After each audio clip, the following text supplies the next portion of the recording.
कलाम मुक़द्दस में से आज दिसंबर के हवाले से एक क्रिसमस सीरीज़ शुरू कर रहे हैं हम।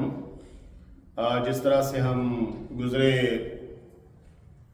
महीने में चलते आ रहे थे, इसी तरह हम इस सीरीज़ में चलेंगे और खुदावंद यीशु मसीह के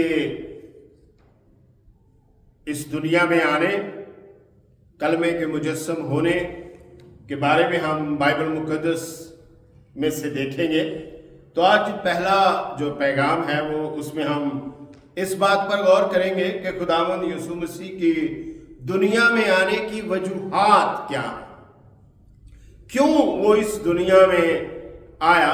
इसके लिए आज कलाम मुक़द्दस में से जिस विर्द का इंतखाब किया गया है वो है मुक़द्दस मूसा की मार्फत लिखे जाने वाली तोरा शरीयत की पहली किताब, उसका तीसरा बाब उसकी 14वीं और 15वीं आयत कलाम मुक़द्दस में से हम पढ़ेंगे। मुक़द्दस मूसा की मार्फत तोरा की पहली किताब, उसका दूसरा बाब, पैदाइश की किताब उसका तीसरा बाब और उसकी 14वीं और 15वीं आयत कलाम मुक़द्दस में से हम पढ़ेंगे। और खुदावंद खुदा ने सांप से कहा, इसलिए कि तूने ये किया तो सब चौपायों और दश्ती जानवरों में मलाऊन ठहरा। तू अपने पेट के बल चलेगा और अपनी उम्र भर खाक चाटेगा। और मैं तेरे और औरत के दरमियान और तेरी नस्ल और औरत की नस्ल के दरमियान अदावत डालूंगा। वो तेरे सर को कुचलेगा और तू उसकी एड़ी पर काटेगा। खुदावंद इस कलाम के सबब से मुझे और आप सबको बड़ी बरकतों से नवाजे। आइए दुआ करें। कुदूसियत के मालिक इब्राहिम, इसहाक, याकूब के खुदावंद मसीह यीशु में हमारे बाप, तू ही इज्जत, बुजुर्गी, हमद और स्ताइश का लायक खुदावंद है। ऐ खुदावंद, माबूदों में कौन है जो अपने तकद्दस के बस जलाली और अपनी मदा के सबब से रोब वाला और साहिब करामात है। ऐ खुदावंद यीशु मसीह के खून की बुनियाद पर मैं तेरे कदमों में हूँ और तुझे सिजदा करता हूँ। ऐ खुदावंद, अपनी सारी कमजोरियों के साथ मैं तेरे कदमों में हूँ और ऐ खुदावंद अपने दिल को उंडेलता हूँ।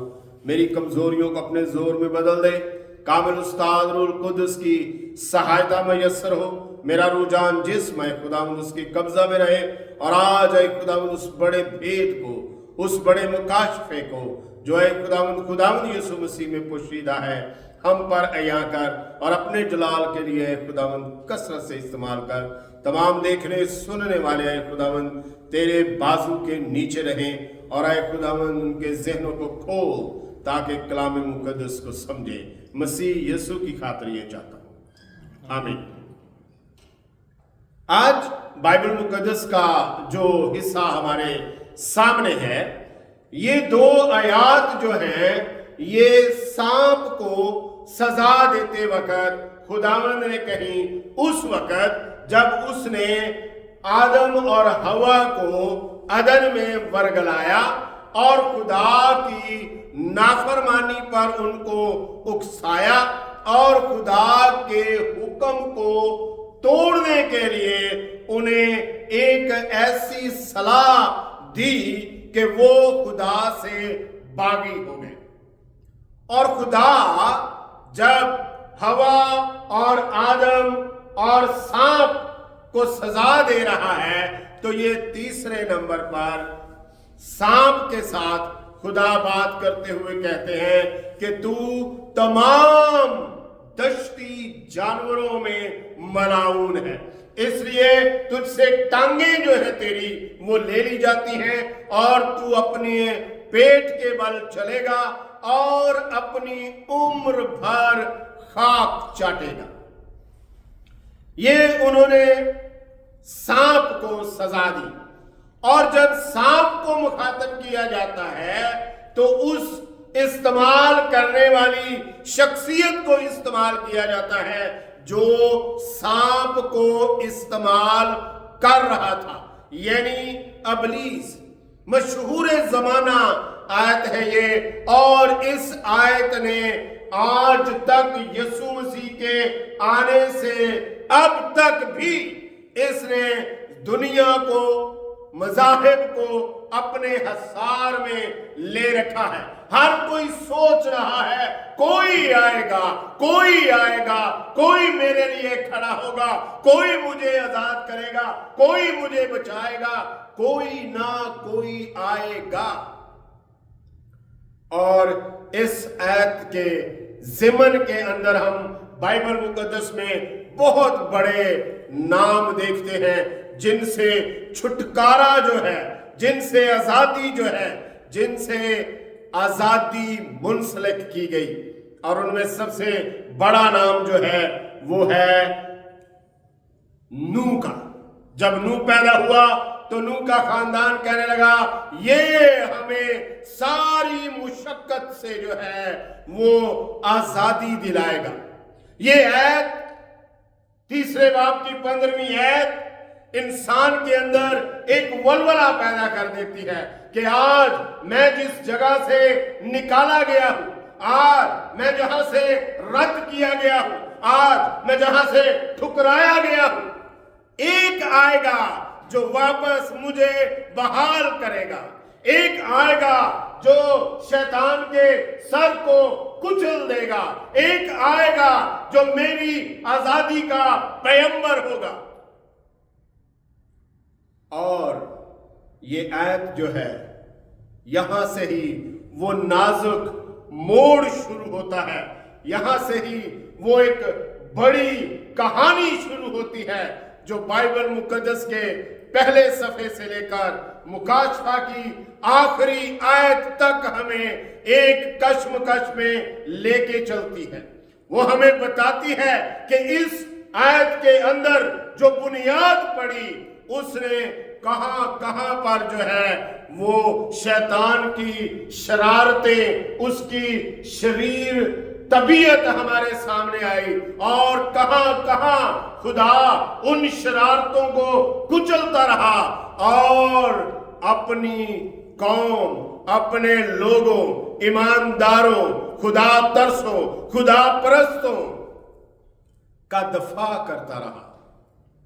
یہ ساری کہانی کی بنیاد اسی آیت میں جو ہے وہ رکھی جاتی ہے۔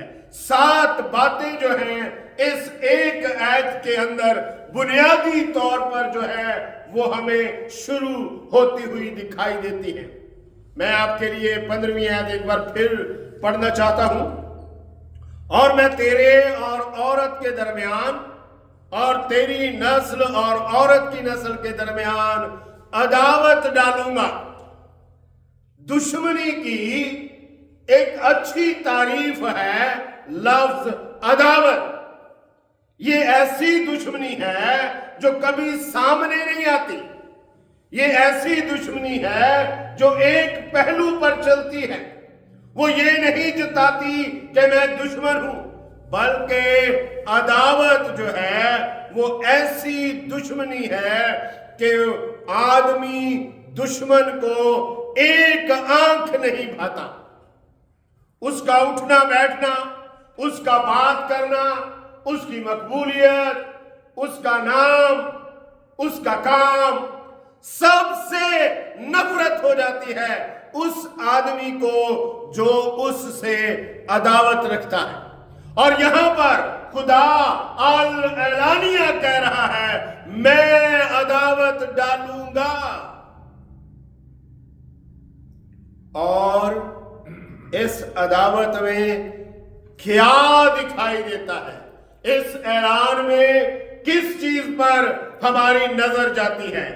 یہ نمبر 1 پر ایک بڑی شکست کا اعلان تھا۔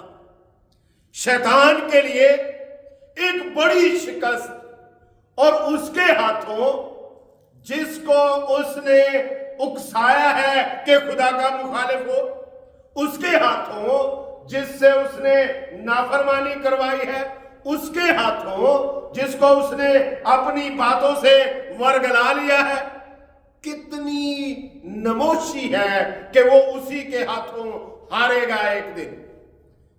کتنی ذلت کی بات ہے کہ اس کی شکست پر خدا مہر لگا رہا ہے، اور کتنی افسوس کی بات ہے کہ وہ اس بات کو جانتا بھی ہے کہ میں شکست خوردہ ہوں، لیکن ماننے کے لیے تیار نہیں۔ نمبر 1 پر ہے یہ بڑی شکست کا اعلان ہے، اور نمبر 2 پر ہے یہ ایک دشمن کو للکارنا ہے۔ للکارنا دشمن کو اکسانا ہوتا ہے۔ للکارنا کہتے ہیں کسی کی طاقت کے خلاف اپنی طاقت کو نمایاں کرنا۔ یوں ہم کسی کو للکار رہے ہوتے ہیں۔ اگر کوئی شخص 20 کلو کا وزن آسانی سے اٹھا لیتا ہے تو ہم اس کے سامنے 40 کا جب اٹھاتے ہیں تو ہم دراصل اس کو للکار رہے ہوتے ہیں، میں تجھ سے زوراور ہوں۔ اور خدا یہاں پر شیطان کو للکار رہا ہے دشمنی کے طور پر کہ اسی کے ہاتھوں میں تجھے ایک دن شکست دوں گا، اسی کے ہاتھوں میں تجھے ایک دن کچل دوں گا۔ اور آیت کا دوسرا حصہ اسی کے اوپر زور دیتا ہے، اور وہ کہتے ہیں وہ تیرے سر کو کچلے گا اور تو اس کی ایڑی پر کاٹے گا۔ ایڑی پر کاٹنا بالکل نقصان نہ پہنچانے والے کی ایک ایسی کوشش جو بالکل کارگر ثابت نہیں ہوتی، جو بالکل کبھی فتح سے ہمکنار نہیں ہوتی۔ اور نمبر 3 پر یہ ایک مخالف کے ساتھ عہد ہے، میں کروں گا، ایسا ہوگا۔ اور نمبر 4 یہ دھوکے باز سے بدلہ لینے کا وعدہ ہے۔ خدا اس کو کہہ رہا ہے میں تمہیں اس بات کا بدلہ ضرور دوں گا۔ تو نے میرے پسندیدہ لوگوں کو، تو نے میرے قریب لوگوں کو دھوکے کے ساتھ میرے خلاف کھڑا کیا ہے، اس لیے میں تجھ سے بدلہ ضرور لوں گا۔ اور نمبر 5 پر ہے تمام شرارت کو کچلنے کا منصوبہ بھی اسی آیت کے اندر پایا جاتا ہے۔ میں عداوت ڈالوں گا عورت اور تیرے درمیان، عورت کی نسل اور تیری نسل کے درمیان، وہ تیرے سر کو کچلے گا اور تو اس کی ایڑی پر کاٹے گا۔ اور نمبر 6 پر ہے یہ خدا کی انسان کے ساتھ رفاقت کا نشان ہے۔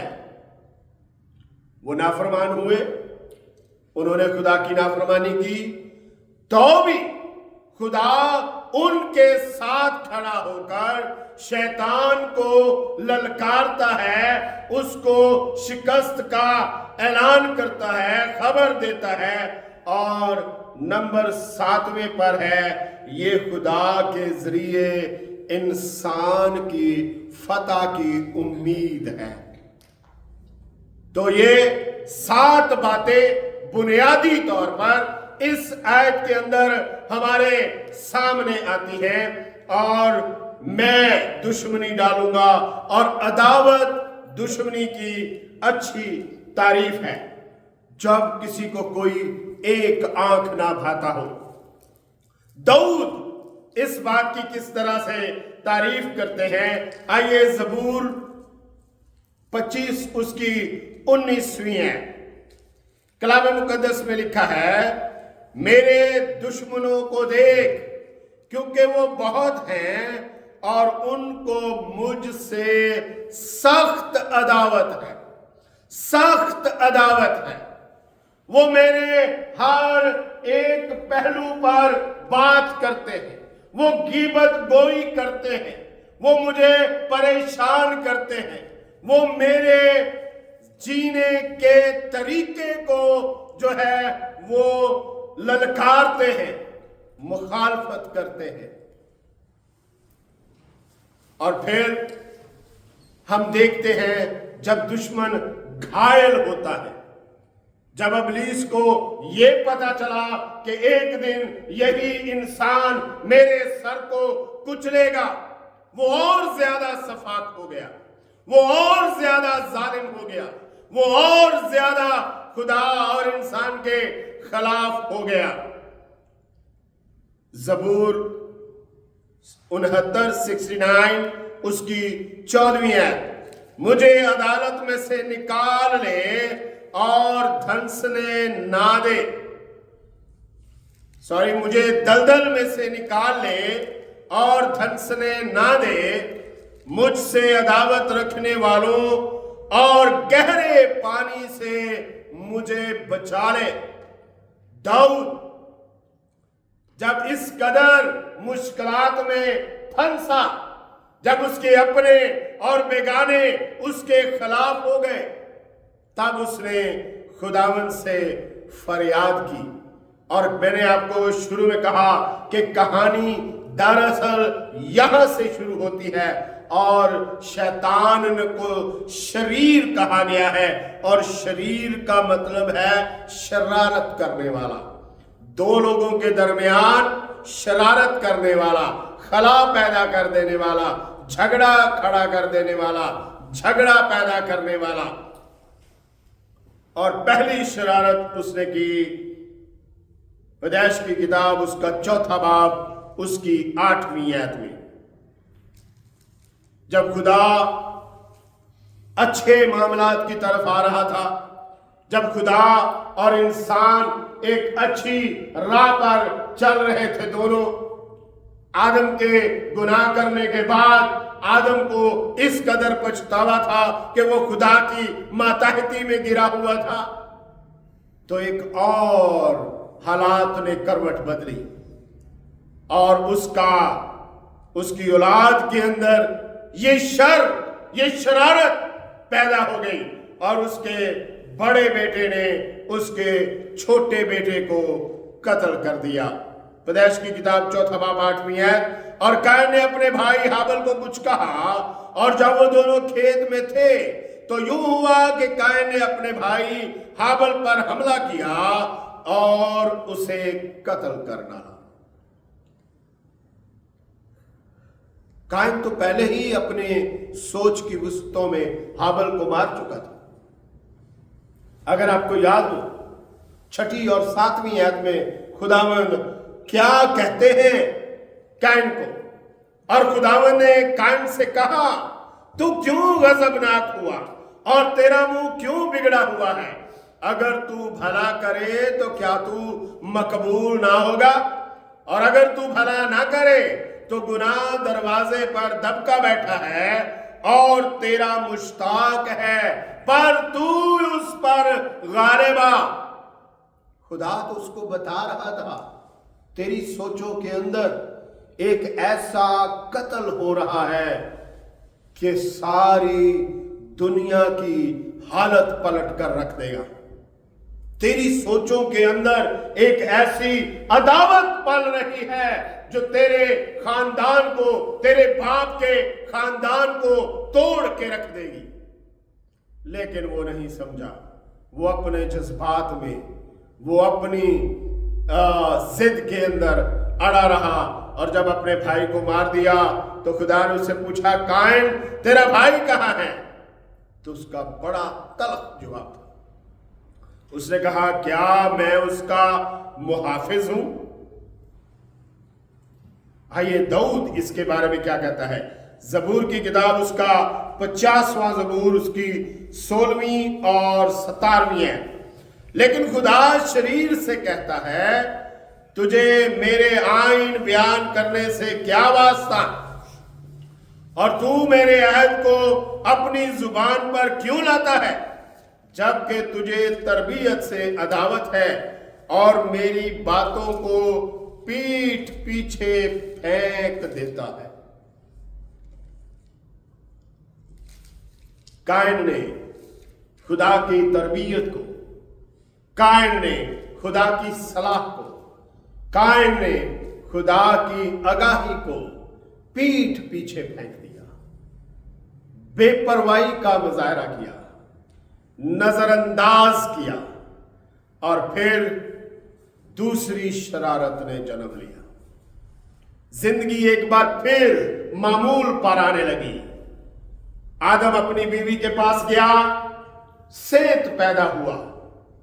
सेत जब पैदा हुआ, आदम और हवा सुख का सांस लेते हैं और कहते हैं कि खुदा ने हमें उसके इव्ज में एक बेटा दिया जिसको कायन ने कत्ल कर डाला था।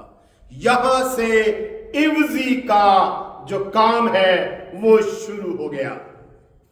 और इव्जी के तौर पर जब सेत को मुखातब किया गया तो सेत के यहां भी एक बेटा पैदा हुआ और लिखा है कि उस वक्त के अंदर खुदा को पहला नाम दिया गया।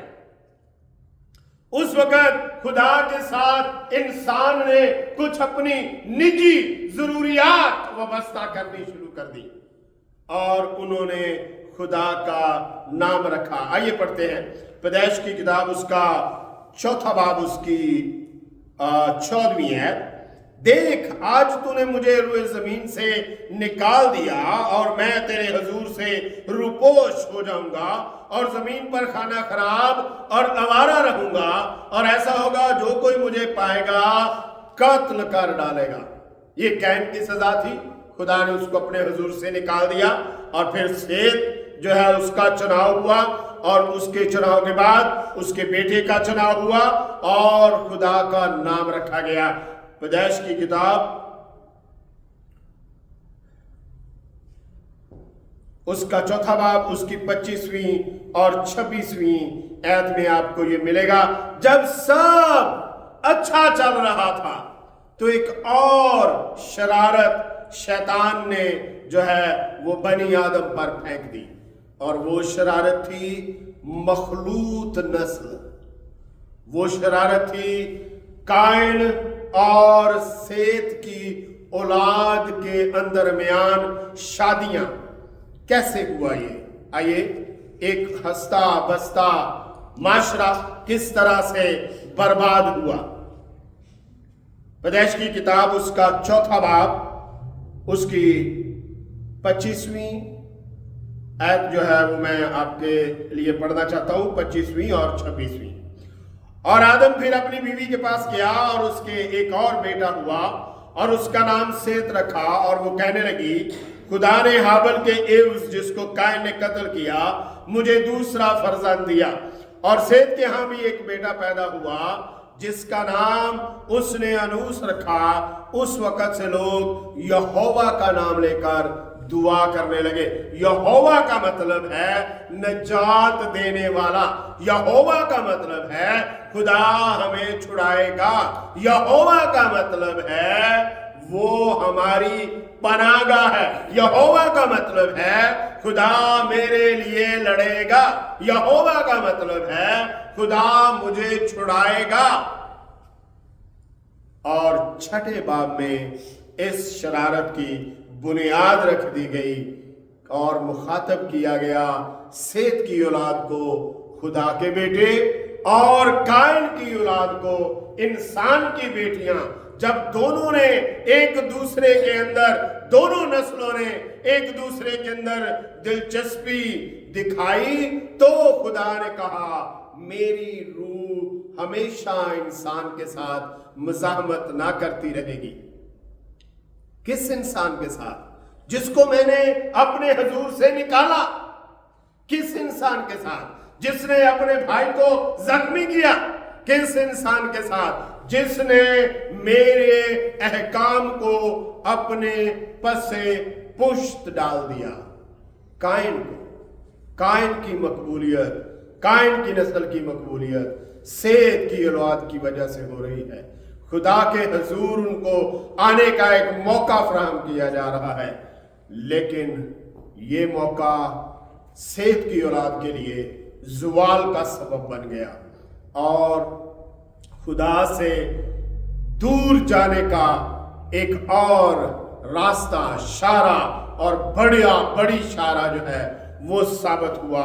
और खुदा और इंसान और सेत की नस्ल के दरमियान ایک بار پھر عداوت نے جنم لے لیا، اور یوں شیطان جو ہے وہ نسل انسانی کو خدا سے دور کرنے کے لیے ہتھ کنڈے اور شرارت کا سہارا لیتا رہا، اور انسان مغلوب ہوتا رہا۔ خدا اس کے دفاع کے لیے کھڑا ہوتا رہا، خدا اپنے لوگوں کو اس کے لیے کھڑا کرتا رہا، خدا اس کی نسل میں سے ہی لوگوں کو لے کر اس کی عاقبت کو سنوارنے کے لیے کام کرتا رہا۔ آئیے آج ہم اپنی زندگیوں پر سوچیں، کیا یہ آیت ان 7 باتوں میں جو ہمارے سامنے بنیادی باتیں رکھتی ہیں، ہم ان باتوں میں کیا خداوند کی قربت کے اندر ہیں یا خداوند سے دور ہیں؟ اگر ہم خداوند سے دور ہیں تو شیطان ہمیں ورگلا سکتا ہے، شیطان ہمیں ہماری راہ سے ہٹا سکتا ہے، شیطان ہمیں اکسا سکتا ہے کہ ہم اس کی شرارت کا حصہ بن جائیں۔